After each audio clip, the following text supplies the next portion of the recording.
Bonjour à tous. Lundi 20 octobre 2025, et notre cher ami, le colonel Jacques Beau, est avec nous. Bon retour parmi nous, colonel. Merci beaucoup de m'avoir à nouveau invité dans votre émission. Merci.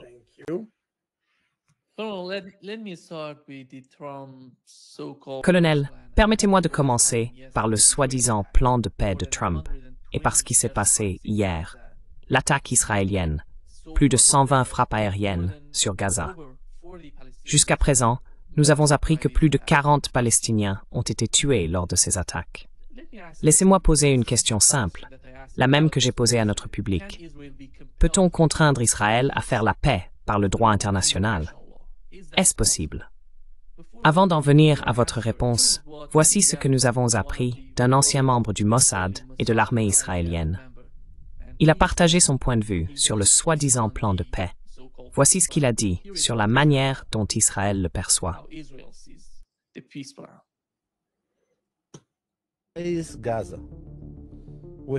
C'est Gaza. Nous devons prendre les gens là-bas et les envoyer en Libye. Comment voyez-vous l'avenir de Gaza? Aucun avenir. Un parking? Une décharge? Mais quelle idée créative, je suis d'accord. Très bien, nous sommes d'accord. Soudain, ils envoient des missiles. Nos gens envoient des missiles depuis l'intérieur et ensuite nous disons « Oh, il y a un missile venant de Gaza ». Alors maintenant, nous pouvons répondre à cela. Et vous pensez donc que c'est aussi quelque chose de possible? Tout est possible. Nous allons effacer Gaza.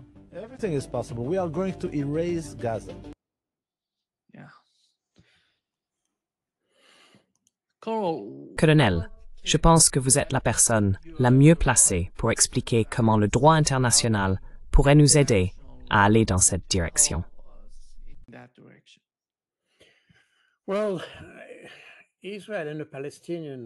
Eh bien, la guerre entre Israël et la Palestine est en réalité un conflit qui a commencé il y a longtemps, il y a environ 100 ans, et qui s'est véritablement institutionnalisé en 1947.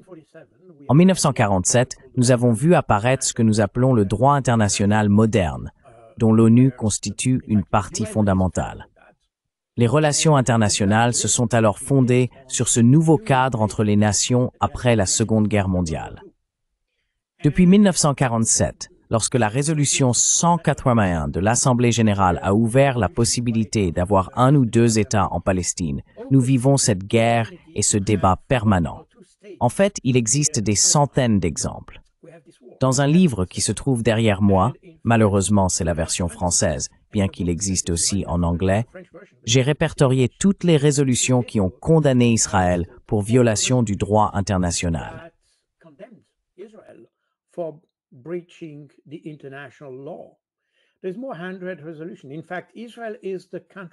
Il existe davantage de résolutions rédigées à la main. En fait, Israël est le pays qui est le plus, pas sanctionné. Il n'a jamais été sanctionné. Mais c'est le pays contre lequel on compte le plus de condamnations dans le monde entier depuis la création de l'ONU. Cela signifie que nous savons que depuis, Israël a été créé en 1948, mais ils ont commencé à enfreindre la loi avant cela, car ils n'ont jamais accepté ce que la résolution 181 proposait. Elle prévoyait de décider par référendum s'il y aurait un ou deux pays. Et personne ne l'a lu, personne ne lit cette résolution, donc personne n'en parle. Beaucoup de gens pensent que la terre a été donnée à Israël, mais je rappelle que formellement, pas un seul pied carré n'a été donné légalement à Israël. Pas un seul pied carré.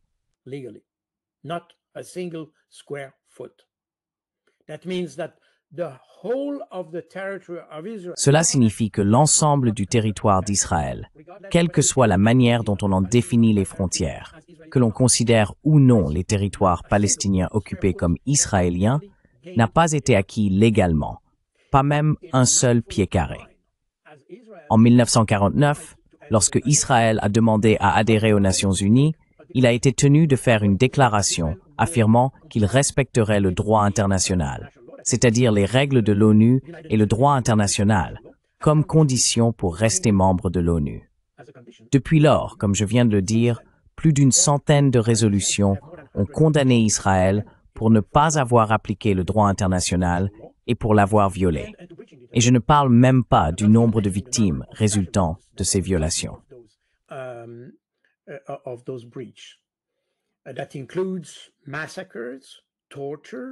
Cela inclut des massacres, de la torture, tout ce que vous pouvez imaginer. Et personne n'a rien fait contre Israël. Vous vous souvenez de la réaction du monde occidental lorsque la Russie a lancé son opération militaire spéciale. Tout le monde a essayé d'interdire la Russie, de restreindre les vols et les visas et de tout faire pour l'isoler. Pour Israël, ils ont tué des centaines, je veux dire des dizaines de milliers de Palestiniens, probablement des centaines de milliers. Ils ont volé des terres. Ils ont occupé illégalement des territoires en Cisjordanie, à Jérusalem-Est et sur le plateau du Golan. À Gaza, ils l'ont occupé et ont dû se retirer à la suite des accords d'Oslo. Mais maintenant, ils sont de retour. Avec tous les massacres que nous avons vus, il est clair qu'il existe une intention délibérée de détruire un peuple. Cela a été reflété dans des documents récents de l'ONU, affirmant qu'Israël commettait un génocide.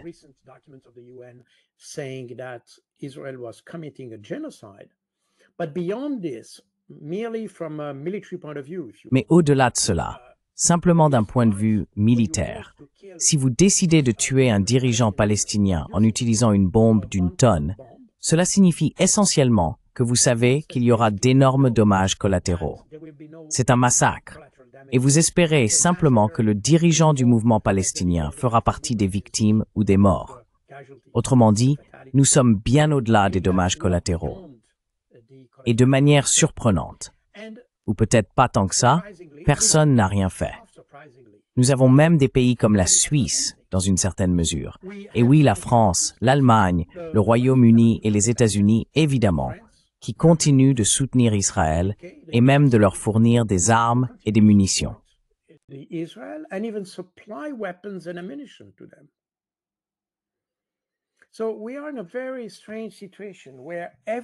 Nous nous trouvons donc dans une situation très étrange où tout le monde sait exactement ce qui se passe. Car en réalité, le but du 7 octobre 2023 était pour les factions palestiniennes, pas seulement le Hamas. Le Hamas est simplement, disons, la faction la plus importante parmi une douzaine de mouvements différents en Palestine, allant de la gauche à la droite, certains nationalistes, d'autres islamistes, d'autres non, et certains complètement apolitiques. Ainsi, l'idée du 7 octobre était de porter la question palestinienne à l'attention du reste du monde. Et en ce sens, cela a fonctionné, mais probablement pas de la manière dont les Palestiniens s'y attendaient. Je veux dire, ils avaient cette idée, et nous le savons parce que tout a été écrit.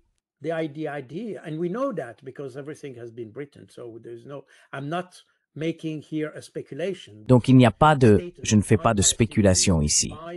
Cela a été déclaré par les Palestiniens, par le porte-parole du Hamas, durant les premiers jours de l'opération Déluge d'Al-Aqsa.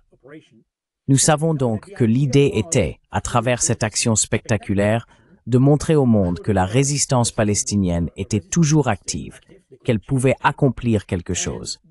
Et l'action elle-même visait à montrer ou à rappeler au monde qu'il existe une question palestinienne. Le nom de l'opération, Déluge d'Al-Aqsa, fait référence à la mosquée Al-Aqsa, située sur le mont du Temple à Jérusalem. Ce site est également menacé de destruction par des éléments radicaux israéliens qui souhaitent reconstruire le Temple de Salomon.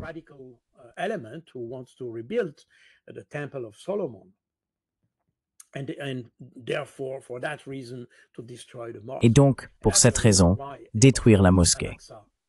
Et c'est la raison pour laquelle on a appelé cela l'opération Al-Aqsa, ce qui signifie que la portée de l'opération du 7 octobre 2023 dépasse largement la simple action menée à l'extérieur de la clôture, là où la population de Gaza était en réalité emprisonnée. En vérité, ce n'est pas tant l'opération elle-même qui a attiré l'attention du monde, mais la réaction d'Israël, qui était manifestement au-delà de toute, je dirais au-delà de toute compréhension humaine. Je ne parle même pas d'humanitaire, je parle d'humain. Toute personne dotée d'un sens de l'humanité a vu qu'Israël profite de la situation pour détruire une population.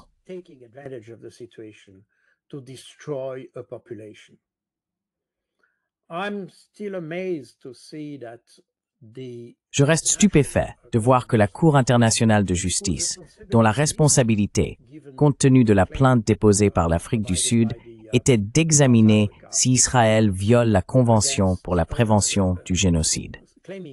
Encore une fois, nous parlons ici de la prévention du génocide. Nous ne disons pas, en tant qu'historiens, s'il s'agit ou non d'un génocide. Parce que beaucoup de gens vous diront, eh bien, il n'y a pas assez de victimes pour que ce soit un génocide. Mais la Convention porte sur la prévention du génocide.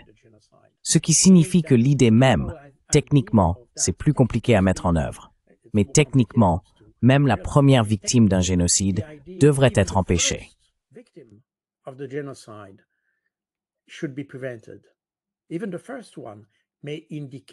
Même le premier cas peut indiquer un génocide. Ce n'est donc pas une question de nombre de victimes, contrairement à ce que les Israéliens essaient d'expliquer en disant « Eh bien, ce n'est pas un génocide parce que nous n'avons pas assez de victimes. » Et de nombreux gouvernements tiennent le même discours. Il n'y a pas assez de victimes pour que ce soit un génocide. Mais ce n'est pas cela, l'idée. L'objectif de la prévention du génocide est d'en identifier les premiers signes afin d'arrêter le processus. C'est le but de la Convention. Et je reste stupéfait de le constater, mais nous savons très bien pourquoi, car l'un des juges de la Cour internationale de justice est en réalité d'orientation religieuse et admet que ce qui se passe à Gaza n'est pas un génocide. Et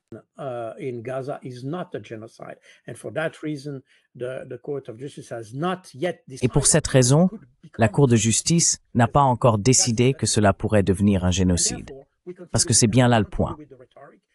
Et donc nous continuons avec cela. Nous continuons avec la rhétorique, nous continuons avec le récit qui en réalité protège Israël. Et c'est extrêmement troublant pour ceux qui, comme moi, ont été actifs aux Nations Unies et ont œuvré pour la paix dans le monde en tant qu'officiers militaires, car nous voyons une acceptation totale de l'idée de massacrer des populations. Et lorsque vous allez dans des pays comme le Royaume-Uni, la France et l'Allemagne, vous trouvez ce que l'on peut appeler un racisme systémique, oui, systémique, envers les Arabes. Et c'est aussi pourquoi d'ailleurs ils se sont mal comportés lorsqu'ils étaient en Irak, en Syrie et en Libye. Ils ont également bombardé des civils.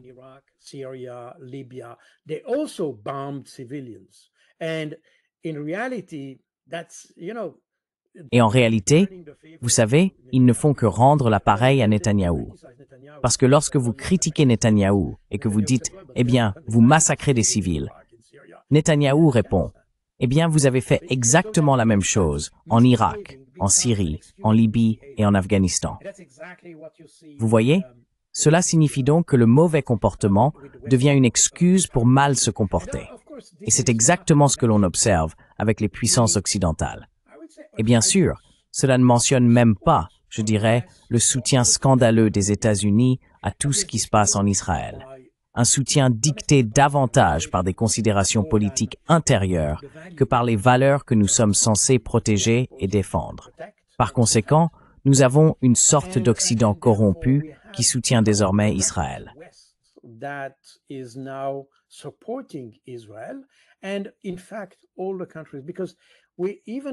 En réalité, tous les pays, car même avec l'idée de reconnaître l'État de Palestine, par exemple, comme nous l'avons vu le mois dernier à l'Assemblée générale de l'ONU aux États-Unis, pour beaucoup de pays, ce n'était qu'un prétexte pour ne rien faire d'autre. Oui, ils ont reconnu la Palestine, mais nous savons que ce ne sont que des mots. Aucune action n'a été entreprise pour le mettre en œuvre. En réalité, c'est un prétexte pour donner à Israël un chèque en blanc pour le massacre de la population à Gaza. On peut le voir, même lors du spectacle que nous avons eu à Sharm el-Sheikh, où Donald Trump pouvait se présenter comme un artisan de la paix, et d'autres comme Emmanuel Macron ou Meloni sont venus simplement pour montrer à quel point ils étaient vertueux. En fait, ils n'ont rien fait.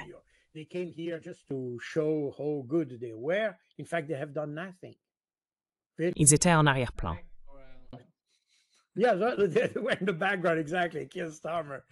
Oui, ils étaient en arrière-plan, exactement. Mais tu sais, ils n'ont rien fait à ce sujet. Je veux dire, s'ils avaient ne serait-ce qu'un peu de dignité, ils ne seraient pas allés à Sharm el-Sheikh parce qu'ils n'ont pratiquement rien fait, littéralement rien.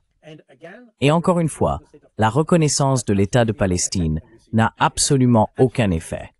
Et on le voit aujourd'hui d'ailleurs. Absolument aucun effet sur l'idée d'un processus de paix. Tout cela montre que l'Occident est désormais en fait assis entre deux chaises. La traditionnelle qui est le soutien inconditionnel à Israël, comme l'ont promis Emmanuel Macron, Keir Starmer et d'autres à Israël.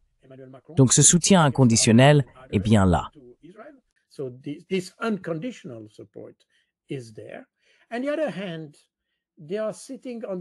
D'un autre côté, ils se retrouvent assis sur l'autre chaise, celle de leur propre population, car les gens du monde occidental ont commencé à comprendre ce qu'est réellement Israël.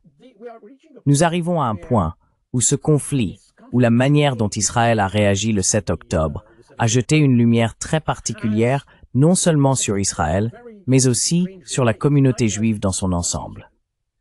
Et pour cette raison, on assiste aujourd'hui à une flambée de l'antisémitisme et des actes antisémites dans le monde entier. Bien sûr, cela n'a probablement pas encore atteint le niveau d'un problème de sécurité nationale pour ces pays, mais cela commence néanmoins à devenir un véritable souci. Et désormais, les dirigeants occidentaux se retrouvent pris entre leur obligation ou leur engagement envers Israël d'un côté et leur engagement envers leur propre communauté juive de l'autre.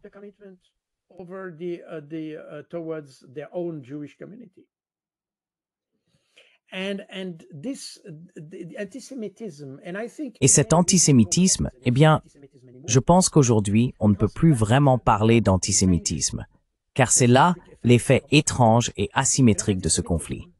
Vous savez, l'antisémitisme, c'est quand on déteste quelqu'un, en l'occurrence un juif, parce qu'il est juif, à cause de ce qu'il est, et non de ce qu'il fait. Mais maintenant, nous avons ce type de haine envers les juifs qui peut se traduire par de l'antisionisme. En fait, rappelons que le sionisme est une politique, un mouvement politique et non religieux. Et désormais, on voit apparaître une forme d'antisionisme, ou un mélange des deux, où les gens ne pensent probablement même pas au sionisme comme à une politique, mais détestent les juifs non pas pour ce qu'ils sont, mais pour ce qu'ils font.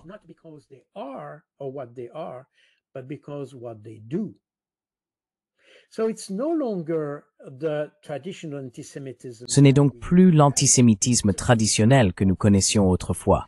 C'est une autre forme d'antisémitisme. Et je dirais de manière provocatrice que l'antisémitisme n'existe plus vraiment, car personne ne déteste les juifs simplement parce qu'ils sont juifs. De plus en plus de gens détestent les juifs à cause de ce qu'ils font. Dans de nombreux pays, en particulier en France, il existe une communauté juive sioniste très influente qui soutient activement Israël dans les médias et réprime tout discours ou commentaire en faveur de la cause palestinienne. Le résultat, c'est que les Juifs qui défendent ou soutiennent Israël sont ceux qui apparaissent dans les médias et qu'ils attirent donc la haine de la population.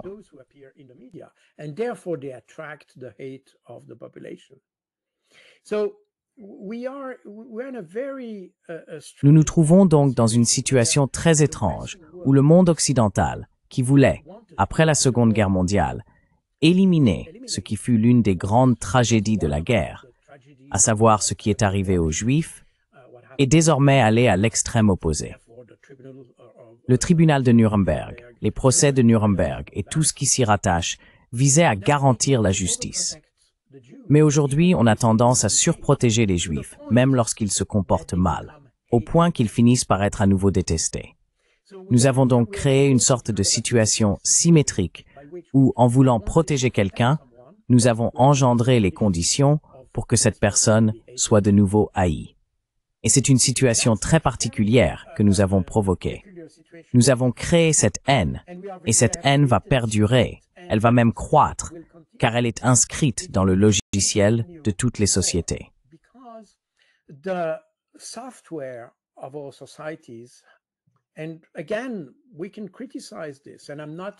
Et encore une fois, nous pouvons critiquer cela. Et je ne fais pas partie de ceux qui s'en réjouissent, car je ne suis pas un partisan de l'immigration incontrôlée et de tout ce qui l'accompagne. Je pense que chaque pays devrait exercer un contrôle strict sur l'immigration afin d'éviter des situations qui modifient en profondeur le fonctionnement de la société. Et c'est exactement ce que nous observons aujourd'hui dans de nombreux pays. La France en est un exemple, avec une présence croissante de personnes venant de milieux complètement différents. Je veux dire, au début du XXe siècle, nous avions, en parlant de mon pays, la Suisse, où l'on pourrait aussi parler de la France ou de tout autre pays, beaucoup d'immigration en provenance d'Italie et d'Espagne.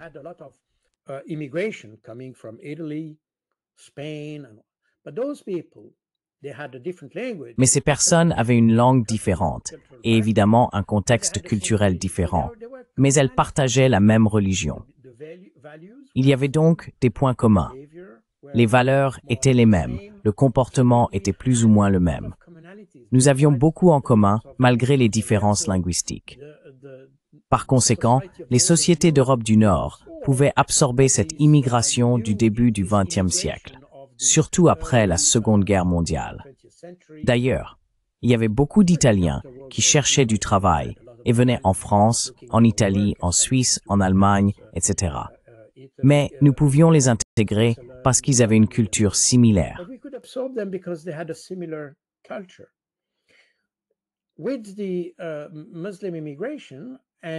Avec l'immigration musulmane, et je ne dis absolument pas que c'est une mauvaise immigration, je peux même voir la valeur qu'il y a à ce que d'autres sociétés apportent des valeurs différentes, etc.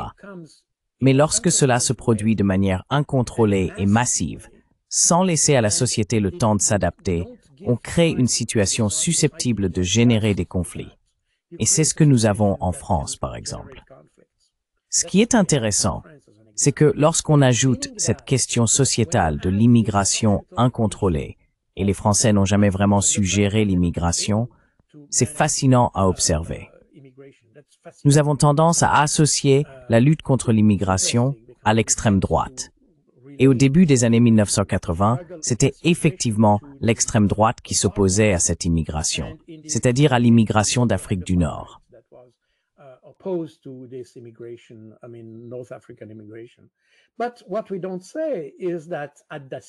Mais ce que nous ne disons pas, c'est qu'en même temps, au début des années 1980, le Parti communiste s'opposait également à cette immigration, car elle devenait une forme de concurrence pour les travailleurs français. C'était une concurrence déloyale, car les personnes venant d'Afrique pouvaient être payées bien moins qu'un travailleur français. Ainsi, en favorisant cette immigration, on risquait de créer des problèmes et des tensions au sein de la classe ouvrière en Europe. On avait donc ces deux extrêmes qui, pour des raisons différentes, étaient opposés à l'immigration. Et encore une fois, le problème, je ne veux pas refaire toute l'histoire de l'immigration en France, c'est que pour ces raisons, les Français n'ont jamais réussi à mettre en place, disons, un contrôle intelligent de l'immigration.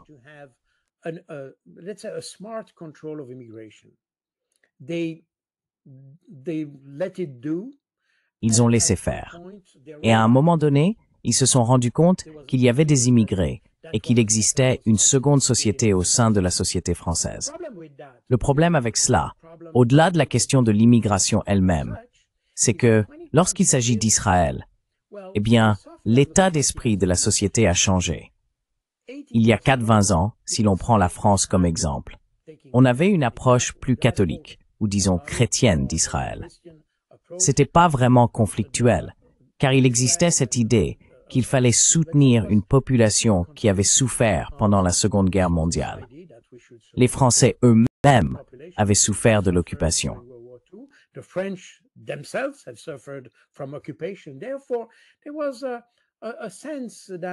Par conséquent, il y avait une impression qu'il était normal de soutenir Israël. Mais aujourd'hui, nous avons dans nos pays des personnes qui sont venues parce que leur terre a été détruite, par nous-mêmes et par Israël. Je veux dire, pas directement par Israël, mais elles estiment qu'Israël a joué un rôle dans la destruction de leur pays. Prenons les Syriens, par exemple, ou les Libanais, dont une importante communauté vit en France. Ainsi, la population vivant aujourd'hui en France ou en Europe a une compréhension différente du conflit au Moyen-Orient de celle d'il y a 80 ans. Et aujourd'hui, elle est bien moins favorable à Israël. And today, it's much less in favor of Israel. And this creates tensions within our own countries. Et cela crée des tensions au sein de nos propres pays, ce qui signifie que ce soutien aveugle à Israël que nous manifestons ne crée pas seulement des problèmes avec Israël lui-même, mais aussi au sein de nos propres sociétés. Ce qui est très étrange, c'est que personne n'a même essayé de s'attaquer à cette question. Et encore une fois, il ne s'agit pas d'être injuste envers Israël. Il s'agit d'exiger qu'Israël respecte le droit international. Quand j'écoute ce qu'a dit récemment Bezalel Smotrich, le ministre des Finances, il a déclaré que le droit international ne s'appliquait pas aux Juifs, que c'était là la différence entre le peuple élu et les autres. Cela illustre exactement ce que nous avons constaté depuis octobre 2023, un mépris total du droit international. Donc aujourd'hui, il ne s'agit pas de réagir violemment contre Israël. Reacting violently against Israel, but to remind Israel that it is part of the international community. Mais pour rappeler à Israël qu'il fait partie de la communauté internationale. Israël n'est pas une exception dans cette communauté. Le problème, c'est que depuis 80 ans, nous avons tout toléré. En théorie, nous devrions pouvoir, sur la base de la promesse faite par Israël en mai 1949, lorsqu'il devait respecter le droit international pour entrer à l'ONU, dire à Israël, « Eh bien, vous ne remplissez pas la condition. Vous n'êtes plus membre de l'ONU. » Ce serait déjà quelque chose. Et ce serait fondé d'ailleurs sur la promesse qu'Israël lui-même a faite. Je vous rappelle qu'en septembre 1948, lorsque les pays arabes ont réagi après la déclaration d'indépendance d'Israël, parce que cette déclaration d'indépendance était en réalité ce que nous appelons en français un fait accompli. A declaration of what we say in French, fait accompli. That means that you make as. Cela signifie que vous avez en fait une partition des territoires, et cela allait à l'encontre de la résolution de l'ONU. Ainsi, en pratique, et contrairement à ce que l'on dit souvent, à savoir que les Arabes ont refusé la résolution 181, en réalité, les Arabes, en l'appliquant, ont réagi et sont intervenus en Palestine pour répondre à la crise. En septembre 1948, l'ONU a envoyé un émissaire spécial pour résoudre le problème. Et il a été assassiné. Par qui? Par les Israéliens. On voit donc que depuis sa création même, Israël a toujours refusé d'être soumis aux mêmes règles, aux mêmes lois que les autres peuples de cette planète et a donc engendré tous ces massacres. Vous savez, si vous lisez mon livre ici, je retrace toute l'histoire de ce qui s'est passé à Gaza, l'histoire du Hamas et tout cela.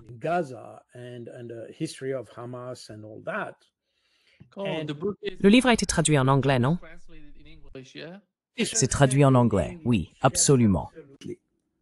Oui, Déluge d'Al-Aqsa. Yes, the Al-Aqsa flood. Oui, le déluge d'Al-Aqsa. C'est la traduction. En tout cas, ce que nous voyons aujourd'hui à Gaza, et qui est devenu plus évident depuis octobre 2023, se produit en réalité depuis 2005. Vous savez, ces bombardements réguliers. Et quand on parle des missiles tirés par le Hamas, je veux dire, j'ai étudié cela parce que je le voulais. Si vous regardez ces roquettes, non seulement celles du Hamas, mais aussi celles du djihad islamique palestinien, en fait, ce sont eux qui ont été les premiers à utiliser ces missiles.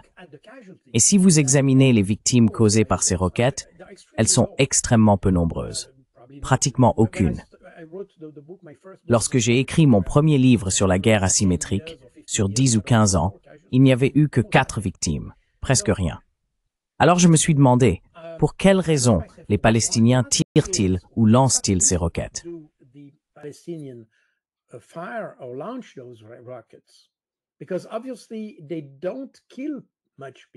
Parce que, évidemment, ils ne tuent pas beaucoup de gens.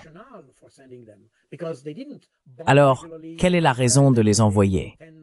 Ils ne bombardaient pas Israël régulièrement chaque jour avec 10 missiles ou quelque chose de ce genre. C'était très sporadique. Et j'ai compris, à travers mes recherches, en comparant les rapports d'organisations comme B'Tselem et d'autres, que si l'on regarde les dates et les attaques de l'armée de l'air israélienne contre Gaza et qu'on les compare au moment où ces missiles étaient tirés, on voit un schéma.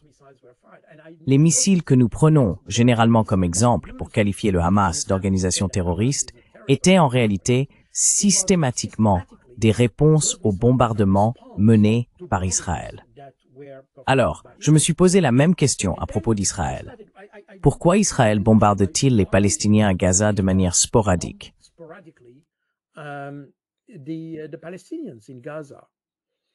And I noticed and I explained that because this is very well documented. Et j'ai remarqué, et je l'ai expliqué, car c'est très bien documenté, que Israël considère que même s'il existe une trêve ou un accord de cessez-le-feu avec les Palestiniens, tuer ou bombarder reste acceptable. Quand ils parlent de tuer, ils n'envoient pas un tireur d'élite ou quelque chose de ce genre. Ils envoient un avion. Ils bombardent des gens avec une bombe de 500 kilos et détruisent tout un pâté de maisons. Autrement dit, ils tuent 20 personnes pour en atteindre une seule. Mais les Israéliens estiment que tuer un dirigeant palestinien ne constitue pas une violation du cessez-le-feu. Donc pour eux, ce n'est pas une infraction au cessez-le-feu. Et quand on parle d'un tir de roquette du Hamas ou de quelque chose de ce genre, on ne mentionne jamais qu'auparavant, il y a eu une frappe de l'armée de l'air israélienne. Ainsi, on finit par avoir une compréhension complètement faussée de ce qui se passe à Gaza.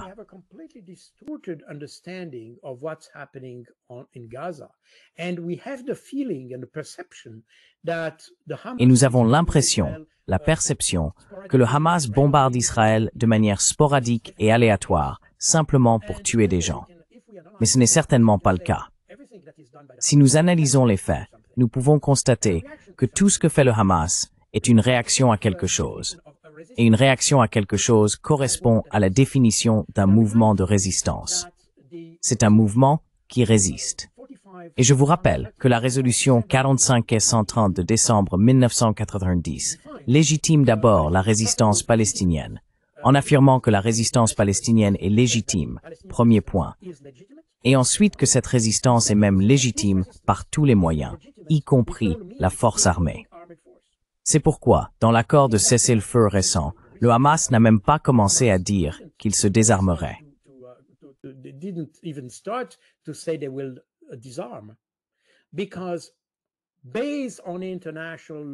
Parce que, selon le droit international et les résolutions des Nations Unies, le fait que le Hamas et la résistance palestinienne soient armés et résistent par la force armée est tout à fait légal. Par conséquent, même exiger que la résistance palestinienne se désarme serait contraire au droit international. Et c'est ce qu'il faut comprendre, car si nous continuons à considérer tous les Palestiniens comme des terroristes. D'ailleurs, c'est précisément l'un des indicateurs possibles d'un génocide. Souvenez-vous que des ministres, je crois que c'était Ben Gvir et d'autres, ont déclaré qu'il n'y avait pas de personnes innocentes à Gaza, ce qui signifie en gros qu'ils sont tous des terroristes. En conséquence, nous nous sentons autorisés à tous les détruire.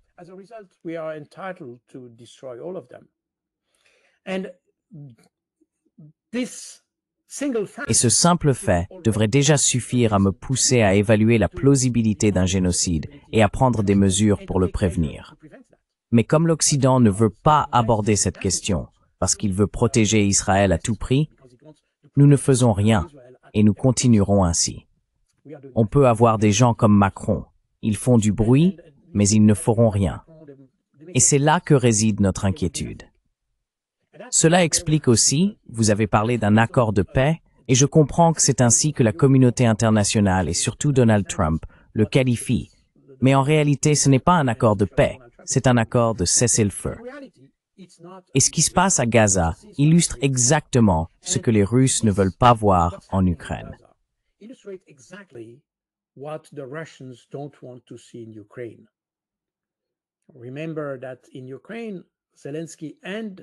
Souvenez-vous qu'en Ukraine, Zelensky et les Européens veulent un accord de cessez-le-feu, tandis que les Russes ont toujours dit « nous pouvons avoir un cessez-le-feu », mais il doit s'inscrire dans un processus plus large qui mène réellement à la paix.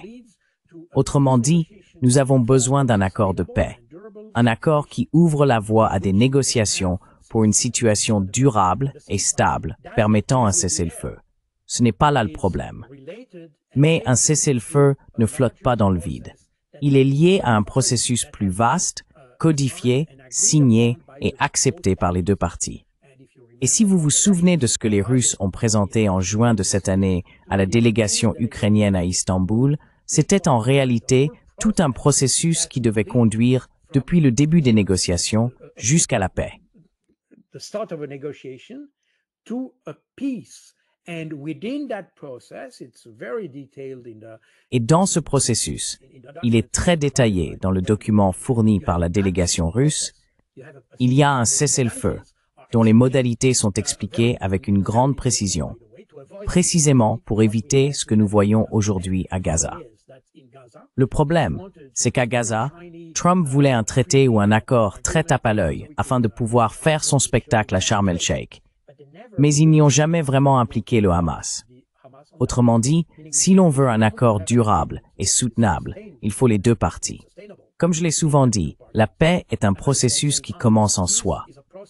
Il faut parler à l'autre, mais d'abord, il faut accepter de vouloir être en paix. to accept the fact that you want to be in peace. And what we have today is Ce que nous avons aujourd'hui, c'est qu'un des partis, à savoir les Palestiniens, n'a même pas vraiment été consulté. On leur a demandé d'accepter, mais pas de participer à la rédaction du document. Ils n'ont joué aucun rôle dans son élaboration. Même les pays arabes impliqués dans la création du document ont finalement été trahis, car celui-ci a ensuite été modifié et amendé par Benjamin Netanyahou. Cela signifie que cet accord de cessez-le-feu est en réalité un document conçu par Trump et Netanyahou et que le Hamas a été contraint de l'accepter. Ce n'est donc en aucun cas un accord de paix. Il ne peut pas fonctionner. Et je pense que ce que nous avons vu ces dernières semaines est exactement le type de situation que les Russes ne veulent pas voir en Ukraine. Of what the Russians don't want to see in Ukraine. And the interesting thing is that only, I haven't seen any. Et ce qui est intéressant, c'est que, je veux dire, je n'ai vu personne essayer de comparer les deux situations. Parce qu'en réalité, il y a deux conflits et certaines similitudes. Nous en avons déjà parlé plusieurs fois dans ton émission. Mais en ce qui concerne cet accord de paix, nous avons ici exactement l'exemple de ce qu'il ne faut pas faire en Ukraine. Ce que Trump a fait à Gaza est précisément la raison pour laquelle toute la question dont nous allons parler, Tomahawk, Zelensky, Budapest et tout le reste, soutient en fait l'idée russe selon laquelle on ne peut pas gérer une crise de la manière dont Trump l'a fait. Un processus de paix ne peut pas être imposé par quelqu'un.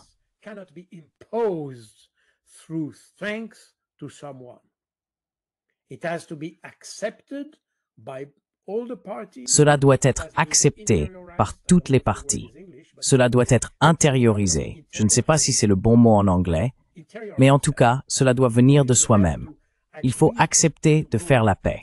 Et ce n'est pas facile, car je l'ai vu de nombreuses fois.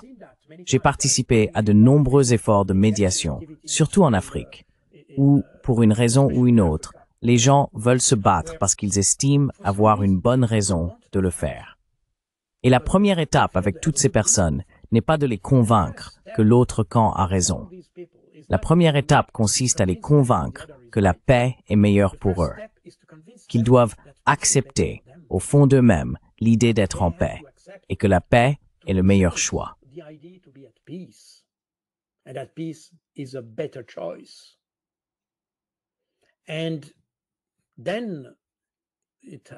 Et puis, un accord doit être juste.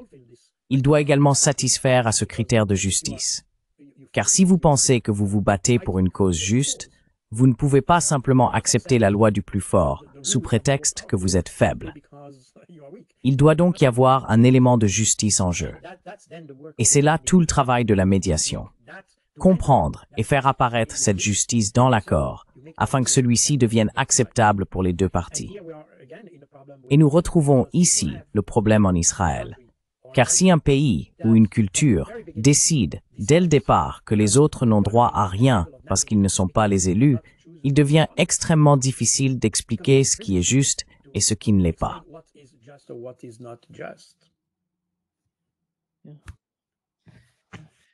Tu veux dire intérioriser la paix.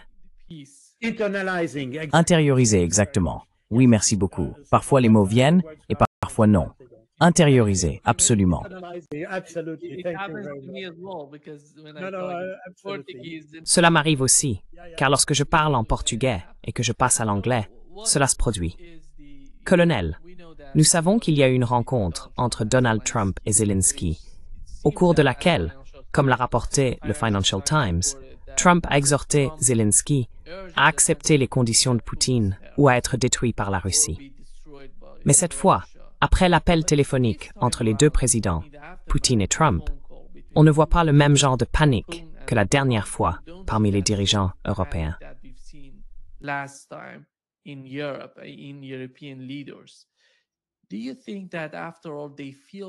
Pensez-vous qu'au fond, ils estiment que la question est désormais de savoir comment poursuivre la guerre, et non les détails de la manière d'y mettre fin? Vous avez mentionné les missiles Tomahawk, et nous parlons des escalades qu'ils vont introduire sur le champ de bataille entre les deux camps. Nous ne parlons pas de mettre un terme au conflit. Est-ce encore une préoccupation pour les Européens? Ou bien la principale question est-elle de savoir si l'Europe est à nouveau en panique, ou au contraire, si elle est devenue si calme face à la poursuite du conflit qu'elle ne le ressent même plus?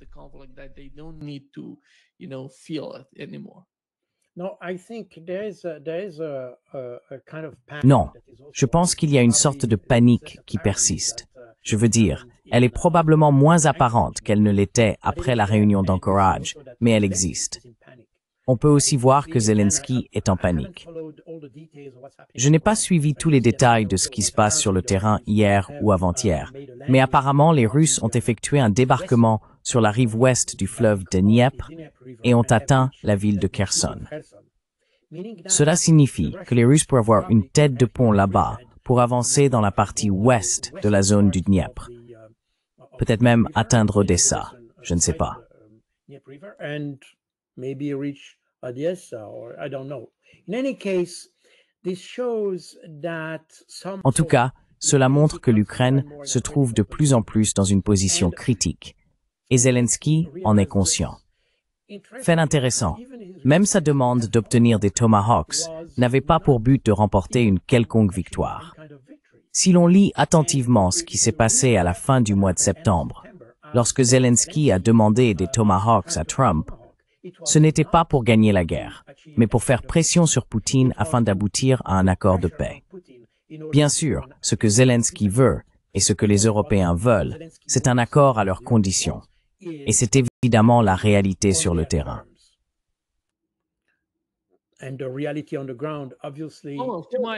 D'après ce que je comprends, ils veulent une sorte de pause. Vous savez, une sorte de cessez-le-feu, pas un accord substantiel. Oui, non, je comprends cela. Mais cela fait partie de leur propre processus. Ce qu'ils comprennent, cela fait partie de leurs termes, si l'on veut. Oui, ce n'est pas la paix en tant que telle. Mais je pense, d'après les rapports que j'ai vus d'Axios, que lorsque Zelensky a demandé une discussion, ils ont parlé de paix. Mais en réalité, vous avez tout à fait raison de le souligner. Dans l'esprit européen et dans celui de Zelensky, un cessez-le-feu équivaut à la paix. C'est très particulier, d'ailleurs. C'est exactement ce que nous avons à Gaza. Nous présentons cela comme un accord de paix, mais en réalité, c'est simplement un accord de cessez-le-feu. Vous voyez? Et c'est là le problème. Encore une fois, nous y revenons. Si vous lisez mon autre livre ici, derrière mon épaule, celui-ci est en français, mais il existe aussi en anglais, c'est L'art russe de la guerre.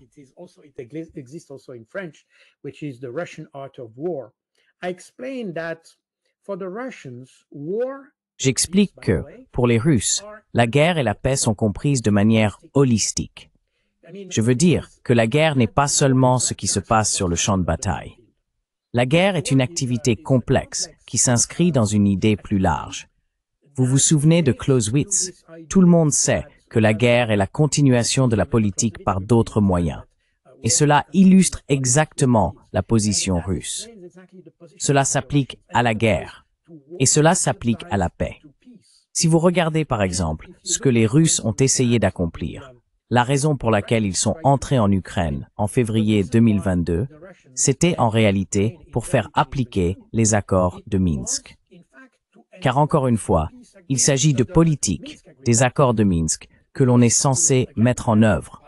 Mais après 8 ans, les Ukrainiens n'étaient pas prêts à le faire, et en fait, ont refusé de les appliquer.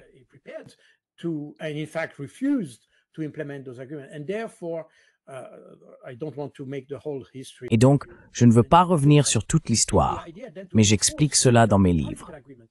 L'idée était de faire appliquer l'accord politique par la force, car les Ukrainiens l'avaient signé, et non les Russes. Mais les autorités du Donbass avaient signé cet accord. Il devait donc être mis en œuvre. Plus tard, lorsque les Russes sont entrés en Ukraine à la fin février et ont commencé à se rapprocher de Kiev, cela a créé une pression politique. Zelensky, dès le 25 février d'ailleurs, a demandé à négocier avec les Russes. On retrouve donc ici exactement le même schéma. On utilise la force militaire parce que la politique a échoué, puis lorsque la force atteint un certain objectif, on revient à la politique.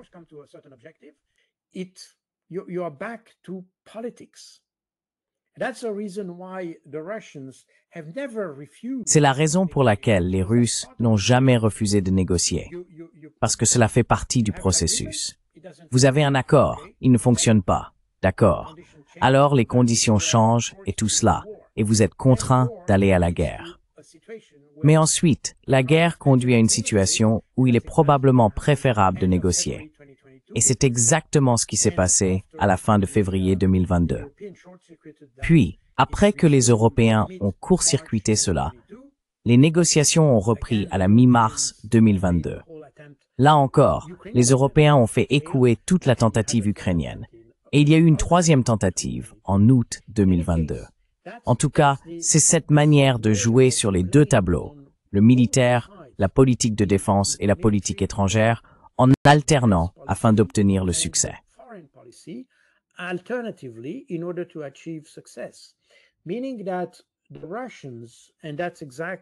Ce qui signifie que les Russes, et c'est exactement ce que j'ai expliqué à propos de ce qu'ils ont remis à la délégation ukrainienne en juin 2025, ce mois de juin, ont décrit un processus de paix complet. Car pour les Russes, ils perçoivent et comprennent la guerre un peu comme on regarderait un film, tandis que les Européens voient la guerre comme une photographie, une image fixe. Et c'est précisément pour cela, par exemple, que lorsqu'ils parlent d'un cessez-le-feu, cela reste suspendu dans l'air. Il n'y a pas de condition, un cessez-le-feu inconditionnel. C'est ce que veulent les Européens. Mais il n'y a aucun processus avant, aucun processus après, rien qui y soit lié. Alors que les Russes ont expliqué, nous ne sommes pas contre un cessez-le-feu.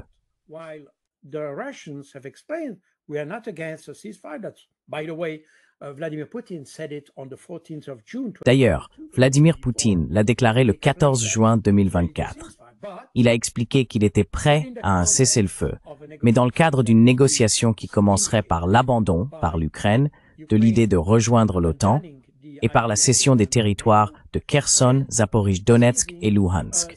Ce serait le début d'un processus. Dans ce processus, il y a un cessez-le-feu qui conduit progressivement à la paix.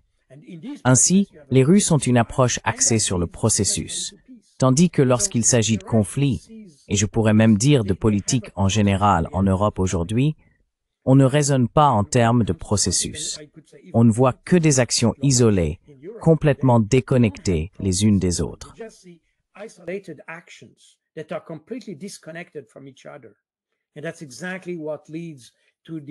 Et c'est exactement ce qui conduit à l'échec économique de la France, tous les échecs que nous connaissons, parce que nous ne voyons jamais le lien entre ce que nous faisons et les résultats. Cela explique aussi pourquoi nous avons mené la guerre au Moyen-Orient. Personne ne savait vraiment quel objectif nous voulions atteindre. J'ai rencontré plusieurs de mes amis qui ont participé à la guerre dans la région du Sahel, l'opération Barkhane, contre des groupes islamistes, ou enfin pas seulement des groupes islamistes. Bref, ces groupes armés au Mali, au Niger, et ainsi de suite. Ce sont tous des lieutenants-colonels ou des colonels, et ils y ont pris part. Quand j'ai parlé avec eux du conflit, ils m'ont dit qu'ils n'avaient jamais vraiment su quel était objectif de They l'opération. told me that they never knew exactly what was the objective of the operation. They killed people? Well, okay. But they don't know exactly Ils ont tué des gens. what was the objective of the whole Bon, d'accord. Mais ils ne savent pas exactement quel était l'objectif de toute l'opération. Et cela n'a jamais été précisé. Si vous lisez la stratégie élaborée par le gouvernement français pour l'opération Barkhane, il n'y a pas de véritable objectif. Et c'est exactement ainsi que nous procédons. Juste des actions isolées, complètement déconnectées du reste. C'est pourquoi tout ce que nous faisons se situe en réalité au niveau tactique. Il n'y a pas de vision stratégique de ce que nous faisons. Nous n'avons pas un état d'esprit stratégique. Nous avons un état d'esprit tactique. C'est pourquoi, très souvent, quand je parle des généraux en Europe, je dis que ce sont des caporaux avec des étoiles sur les épaules. Parce qu'ils réagissent comme des caporaux, comme des sergents sur le champ de bataille. Ils n'ont aucune vision. Ils ne savent pas exactement ce qu'ils veulent accomplir. Et c'est là le problème.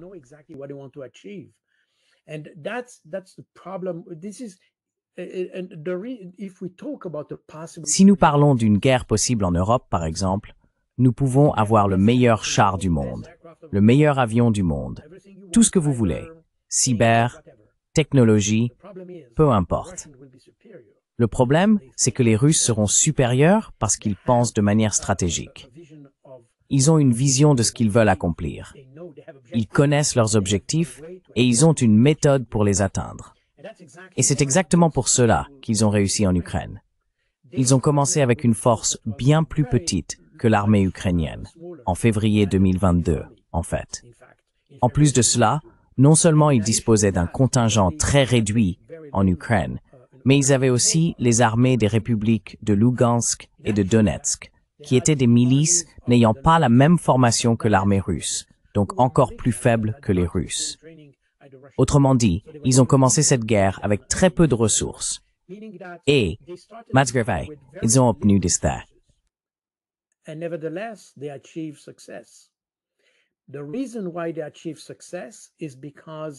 La raison pour laquelle ils réussissent, c'est qu'ils comprennent l'action dans le cadre d'une stratégie. Ils savent exactement où aller. Les Occidentaux, et c'est la même chose avec l'Ukraine aujourd'hui, montrent précisément ce manque de stratégie, ce manque de réflexion stratégique. Nous essayons de résoudre des problèmes tactiques au lieu d'avoir une vision de ce que nous faisons. Et encore une fois, ce que je dis, et c'est ce que je mentionne dans mes livres, d'ailleurs, correspond à l'une des citations de mon ouvrage. Sun Tzu disait que la tactique sans stratégie n'est qu'un bruit avant la défaite. C'est exactement ce que nous avons.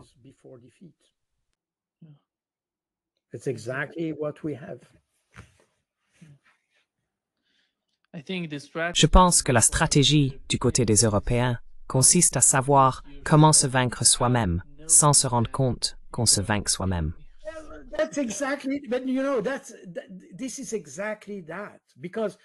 C'est exactement cela. Agir sans réfléchir aux conséquences, sans voir la vision d'ensemble de ce que nous faisons. Vous voulez nuire aux Russes, alors vous le faites, sans même comprendre. Il y a eu un cas la semaine dernière, non pas avec la Russie, mais avec la Chine, lorsque le gouvernement néerlandais a décidé de reprendre Nexperia, une entreprise de semi-conducteurs chinoise, mais dont le siège se trouve aux Pays-Bas. Ils l'ont donc reprise, et soudain ils ont oublié que toute la chaîne de production se trouve en Chine. Alors la Chine a dit, eh bien nous allons simplement fermer la porte. Voilà. Et maintenant, le gouvernement néerlandais se retrouve avec une entreprise qui n'a plus de travail, plus de produits. Ils ont simplement fermé la porte. Résultat, des centaines de personnes se retrouvent soudainement au chômage. Cela illustre parfaitement le genre de vision à court terme avec laquelle l'Occident fait des affaires.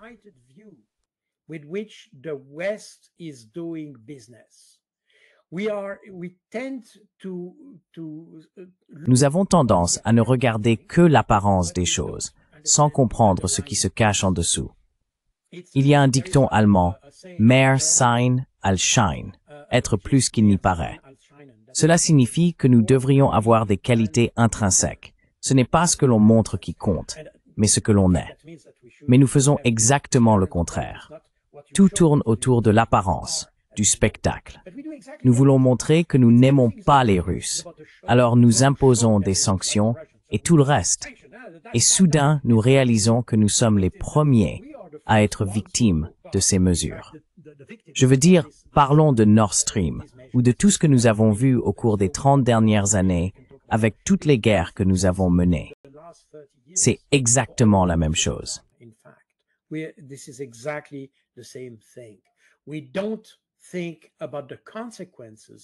Nous ne pensons pas aux conséquences de ce que nous faisons.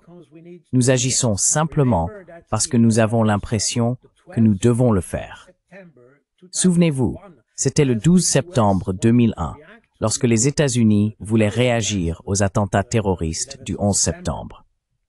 Il y a eu une réunion de crise, et pendant cette réunion, quelqu'un a demandé « Avons-nous suffisamment de cibles à bombarder en Afghanistan ?» Le représentant de l'US Air Force a répondu « Eh bien, malheureusement, nous n'avons pas beaucoup de cibles en Afghanistan. » Alors Rumsfeld, je crois que c'était Rumsfeld, mais je peux me tromper, a dit « Ah, nous n'avons pas assez de cibles en Afghanistan, alors bombardez l'Irak. » Vous voyez, c'est exactement l'absence de stratégie. C'est ce genre de stupidité qui a guidé notre politique dans les pays occidentaux depuis des décennies.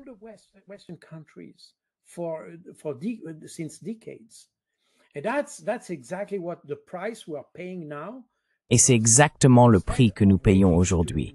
Car au lieu de mener des guerres stupides, les Chinois ont éduqué leur population, construit des infrastructures, créé une base industrielle. Et maintenant, ils sont en tête dans toutes les technologies émergentes. Encore une fois, au lieu de dépenser de l'argent pour tuer des gens quelque part au Moyen-Orient sans raison, ils ont développé leur propre savoir-faire, leurs propres capacités, leurs propres compétences. Et maintenant, ils sont en tête. Il n'y a aucun mystère là-dedans. Et tant que l'Occident ne comprendra pas cela, il échouera encore davantage. Je suis très pessimiste quant à l'avenir de l'Occident si nous ne prenons pas conscience de cette réalité. La situation actuelle n'est pas très encourageante et je pense qu'elle pourrait certainement empirer si nous ne nous réveillons pas bientôt.